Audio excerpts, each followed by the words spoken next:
অৰুণোদয় হিতাধিকাৰীসকলে 2,000 টকাকৈ দিম আৰু এটা আমি স্কিম আনিম যে তেওঁলোকে এটা পইচা বেংকৰ পৰা উইদাউট অৰুণোদয় হিতাধিকাৰীসকলে উইদাউট মৰ্টগেজ তেওঁলোকে বেংকৰ পৰা এটা লোনো ল'ব পাৰিব আমি অৰুণোদয়ৰ পৰা অকণমানকৈ কাটি থাকিম তেনেকুৱা স্কিম এটাও আমি বনাই আছোঁ এতিয়া এনাউন্স কৰিব পৰা হোৱা নাই সাপোজ 10,000 টকা তেওঁলোকে এতিয়া বেংকৰ পৰা লৈ দিলে বেংকক ঘূৰাই দিব লাগিব তেওঁলোকে ঘূৰাই দিব নালাগে অৰুণোদয়ৰ পৰা 100 টকা তেওঁলোকে ঘূৰাই দিলে ৰাজ্য চৰকাৰে 100 টকা এডিশ্যন দি দিলে পাব লাগিছিলে অলপ পিছত আহি মই গম পাওঁ যে ৰেচন কাৰ্ডত তেওঁৰ শাহুৱেকৰ নাম আছে শাহুৱেকে পাই আছে কাৰণে বোৱাৰীয়েকে পোৱা নাই আৰু কৰবাত বোৱাৰীয়েকে পাই আছে কাৰণে শাহুৱেকে পোৱা নাই সেই কাৰণে বহু মহিলাই অৰুণোদয় নোপোৱাৰ অভিযোগো চলি থাকে পৰৱৰ্তী সময়ত আমি এনে পৰিয়ালসমূহকো কেনেকৈ যোগ্য মহিলাগৰাকীয়ে অৰুণোদয় পাব পাৰে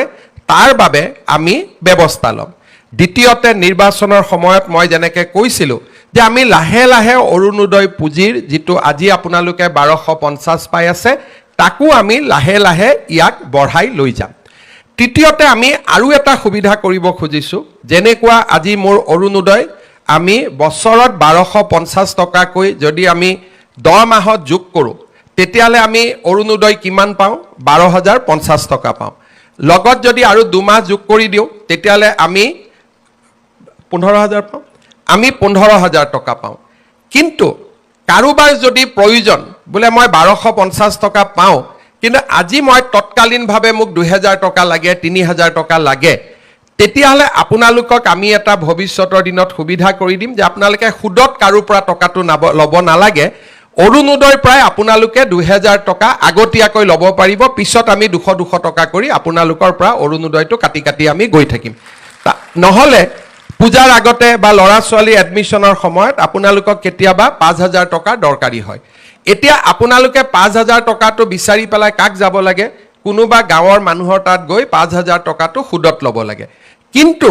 আপোনালোকৰ অৰুণোদয়ত ইতিমধ্যে মাৰ্চলৈকে পাবলগীয়া টকা 7,000 আছেই বা 4,000 টকা আছে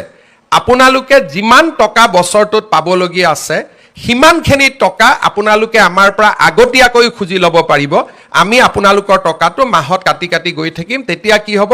বিনা সুদত আপোনালোকে এডভান্স ল'ব পাৰিব তেতিয়া বোলে মই অক্টোবৰ নৱেম্বৰ মাহৰ অৰুণোদয়টো মোক আজিয়ে লাগে মোৰ ল'ৰা ছোৱালী কৰবাত এডমিশ্যন দিব লাগে বা কিবা বেমাৰ হৈছে মোৰ ঘৰত বিপদ হৈছে আপোনালোকে অৰুণোদয়টো আমাৰ পৰা আগতে ল'লে আমি আপোনালোকক মাহত কাটি দি থাকিলো তাৰ মানে 15,000 টকাৰ 10,000 বা 8,000 টকা আপোনালোকে যাতে আমাৰ পৰা আগতীয়াকৈ ল'ব পাৰে তেনেকুৱাও এটা নতুন কাম এটা আমি আৰম্ভ কৰিম দ্বিতীয়তে আৰু এটা আমি কাম কৰিব পাৰোঁ যে মোক আজি 10,000 টকা বেংকৰ পৰা লোন লাগে আপোনালোকে 10,000 টকা বেংকৰ পৰা লোন ল'লে আৰু আমি বেংকক কম লোনটো বাইদেউজনে নিজে ঘূৰাই নিদিয়ে অৰুণোদয়ৰ পৰা 500 টকা কাটি থাকক তাৰ মানে 10,000 টকা লোন পালে 500 টকা অৰুণোদয়ৰ পৰা কাটি থাকিলে আৰু আপোনালোকে 10,000 টকাটো নিজৰ যি কামত লাগে তাক আপোনালোকে ব্যৱহাৰো কৰিব পাৰিলে তাৰ মানে অৰুণোদয় টকা আগতীয়াকৈ লোৱা বা অৰুণোদয়টো বেংকক মৰ্টগেজ দি বেংকৰ পৰা লোন লোৱা যেনেকৈ চাকৰিয়ালবিলাকে লোন লয় আৰু দৰমহাৰ পৰা কাটি গৈ থাকে তেনেকে অৰুণোদয়টোকো আমি এটা পৰ্যায়লৈকে লৈ যাব খুজিছোঁ যে অৰুণোদয় টকাটো বেংকে কাটি থাকিব অকণমান টকা ইনষ্টলমেণ্টত আৰু আপোনালোকে তাক এটা লোন ল'ব পাৰিলে বেংকৰ পৰা তেনেকে লোন লোৱা আৰু এডভান্স লোৱা এই দুইটা আঁচনিও আমি অৰুণোদয়ত সন্নিৱিষ্ট কৰিম লাহেকৈ তৃতীয়তে অৰুণোদয়ৰ হিতাধিকাৰী সংখ্যা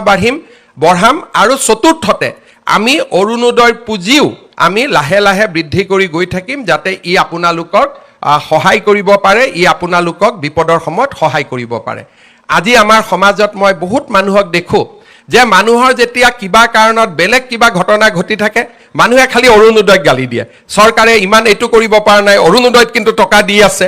এইটো কথা মানুহে বুজি নাপায় যে অৰুণোদয় টকাটো হিমন্ত বিশ্ব শৰ্মাৰ ঘৰত নাহে অৰুণোদয় টকাটোৱে 37 লাখ মহিলাৰ মুখত হাঁহি বিৰিঙাই 37 লাখ মহিলাই এই অৰুণোদয় আঁচনিটোৰ বাবে প্ৰত্যেক মাহত অপেক্ষা কৰি থাকে যিসকলে অৰুণোদয় গালি পাৰি থাকে ইতিমধ্যে তেওঁলোকে প্ৰমাণ পাইছে যে অৰুণোদয় গালি পাৰিলে কিমান বিপদ হ'ব পাৰে এইবাৰ ইলেকশ্যনৰ ৰিজাল্টতে মাসকলে দেখুৱাই দিলে যে অৰুণোদয় গালি পৰা পাৰ্টিক কোনেও ভোট নিদিয়ে আৰু সেই কাৰণে অৰুণোদয় গালি গালাজ কৰিব নালাগে বৰঞ্চ চৰকাৰক ক'ব লাগে যে অৰুণোদয়টো বাঢ়িলে অলপ বঢ়াই দিয়ক বুলিহে ক'ব লাগে, তেতিয়াহে আই মাতৃসকলে ভাল পাব। তাকে নকৰি বহুত মানুহে খালি মোকতো গালি পাৰিব নোৱাৰে, তেতিয়া অৰুণোদয়টোক গালি পাৰি থাকে। এই কথাটো মই মানুহক অনুৰোধ কৰিম, যিসকলে অৰুণোদয়ক বেয়া পায়, অৰুণোদয়ে কিমান মানুহৰ জীৱনলৈ পৰিৱৰ্তন আনিব পাৰে, কিমান মহিলাই অৰুণোদয়টোৰ কাৰণে ঘৰত সন্মান পাইছে, কিমান মহিলাই অৰুণোদয়ৰ কাৰণে ঘৰত সন্মানেৰে আজি ঘৰটোৰ বা ঘৰখনৰ সমৃদ্ধিৰ কাৰণে বা ঘৰখন আগুৱাই যাবৰ কাৰণে বৰঙণি যোগাব পাৰিছে, তাক অৰুণোদয় মহিলাসকলৰ লগত কথা নাপাতালৈকে ইয়াক বুজি পাব পৰা নাযায়। আজি আপোনালোকে চাওক যে আমাৰ অৰুণোদয়ৰ 37 লাখ মহিলা আছে, সকলোৰে মনত ইচ্ছা আছে যে শিৱসাগৰ বানপানীৰ কাৰণে আমিও কিবা এটা কৰিব পাৰোঁ নেকি, চৰাইদেউত গৈ আমিও কিবা এটা দিব পাৰোঁ নেকি। আমাৰতো যাব পৰা আমাৰ সম্বল নাই, কিন্তু আজি আপোনালোকৰ পৰা মই এই 150 টকা নাকাটাকৈও মই শিৱসাগৰ চৰাইদেউত 2,500 টকা দিব পাৰিলোহেঁতেন। কিন্তু এই 150 টকা মই কিয় কাটিলোঁ, আজিৰ পৰা আপোনালোকেও গৌৰৱেৰে সৈতে ক'ব পাৰিব যে শিৱসাগৰ চৰাইদেউৰ বানপানীৰ কাৰণে আমিও কিবা এটা অন্তত আগবঢ়ালোঁ। আগতে মনত থাকে চবেই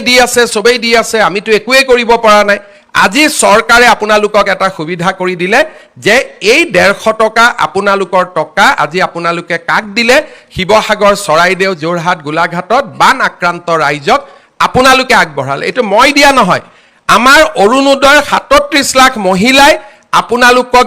দিয়া পুঁজিৰ পৰা আপোনালোকে 150 টকা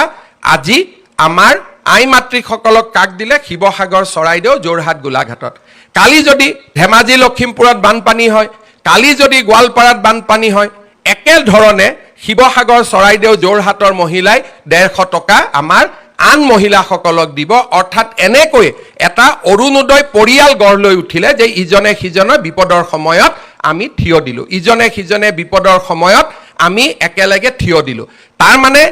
আজি অৰুণোদয় অকল আঁচনিয়ে নহয়, অৰুণোদয় আজি এটা ডাঙৰ মানৱতাৰো বাৰ্তা দিলে। মোকতো বহুত মহিলাই কৈ আছিলে যে মামা আমাৰ গোটেই টকাটো এই মাহত দি দিয়ক, ছেপ্টেম্বৰৰ পৰা আপুনি অৰুণোদয় দিলেও হ'ব। তাৰ মানে আমাৰ মাসকলৰ মন কিমান বহল।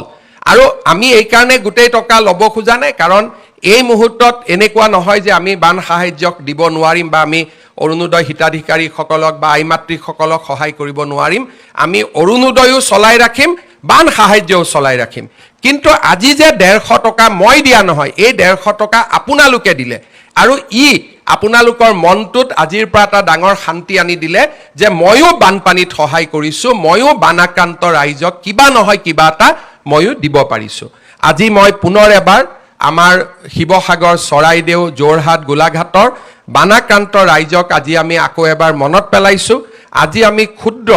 অৰুণোদয় পৰিয়ালটোৱে লগ লাগি, মামাই দিয়া নাই, হিমন্ত বিশ্ব শৰ্মাই দিয়া নাই, অৰুণোদয় পৰিয়ালটোৱে লগ লাগি আজি বানাক্ৰান্ত মহিলাসকলক আমি 1250 টকাৰ জাগাত আমাৰ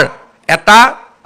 একে পৰিয়ালৰ সদস্য হিচাপে আমি 2,500 টকা আজি আমি আগবঢ়ালোঁ। আপোনালোকে এই টকাটো গ্ৰহণ কৰিব আৰু বিপদৰ সময়ত নিশ্চিতভাৱে এই পুঁজিটোৱে আপোনালোকক সহায় কৰিব। ভৱিষ্যতৰ দিনত চৰকাৰে আপোনালোকক সহায় কৰি থাকিব।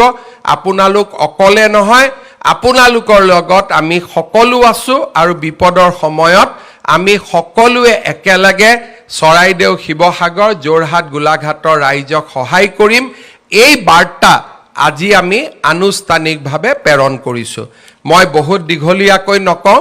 অৰুণোদয় সম্পৰ্কত নতুন নতুন খবৰ, কেনেকৈ আঁচনিটোক আৰু ভাল কৰিব লাগে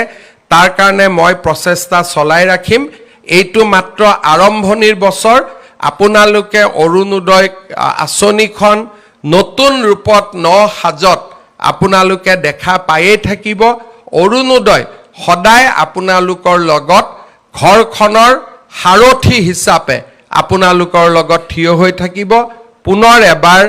অৰুণোদয় মাতৃসকললৈ মই মোৰ কৃতজ্ঞতা, মই মোৰ ধন্যবাদ জ্ঞাপন কৰিছোঁ। বহুত দীঘলীয়াকৈ আজি নকওঁ, কাৰণ বানপানীৰ পৰিৱেশ, আমি আকৌ এনেকৈ লগ পাম। পুনৰ এবাৰ আপোনালোক সকলোকে ধন্যবাদ জনাইছোঁ। ৰাজ্য চৰকাৰৰ বিত্তমন্ত্ৰী জয়ন্ত মল্ল বৰুৱা,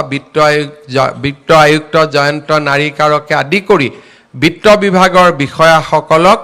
আজি অৰুণোদয় আঁচনিখন সুন্দৰভাৱে সজাই পৰাই আপোনালোকৰ কাৰণে ব্যৱহাৰ কৰিব পৰাকৈ প্ৰস্তুত কৰি দিয়াৰ বাবে মই ধন্যবাদ জনাইছোঁ আৰু যিসকল মহিলা